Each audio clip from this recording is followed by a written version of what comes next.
তারা তাদের নেত্রী পালিয়ে যাওয়ার পরেও যিনি কর্মীদের কোনো চিন্তাও করেননি, অনুসারীদের কোনো চিন্তাও করেননি, দেশবাসীর কোনো চিন্তাও করেননি যে মানুষগুলোকে আমি কোথায় রেখে যাচ্ছি। যিনি তার বোনকে নিয়ে পালিয়ে গেলেন, দেশবাসীর কথা মনে রাখলেন না। বারবার যিনি মায়া কান্না দিয়ে বুঝতে চাইতেন তিনি দুঃখ বুঝেন। আজকে তার প্রমাণ দিয়ে দিলেন তিনি কতটুকু দুঃখ বুঝেন। তার কর্মীদেরকে রাজপথে ছেড়ে দিলেন, তাদের বাড়িগুলোকে ওই প্রতিহিংসার শিকারের হাতে ছেড়ে দিলেন, তাদের জীবনের তিনি একটু পরোয়াও করলেন না।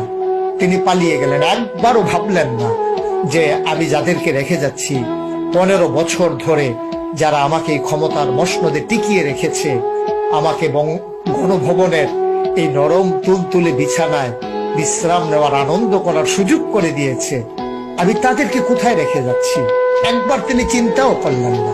এটা নেতৃত্বের গুণাবলী নয়, এটা হচ্ছে ক্ষমতায় ভাগ করা, ক্ষমতা ভোগ করা। এইগুলোই হচ্ছে তাদের স্বভাব এবং চরিত্র। এবং যারা দ্বীনি চেতনায় উদ্বুদ্ধ হয় না, যারা আল্লাহর ভয় অন্তরে ধারণ করে না, নবীর সুন্নাহ অনুযায়ী নিজের পথ এবং জীবন পরিচালনা করে না, তারা অন্য মানুষের কথা ভাববে না। এটাই স্বাভাবিক, কারণ তাদের কাছে এই দুনিয়াটাই হচ্ছে যথেষ্ট।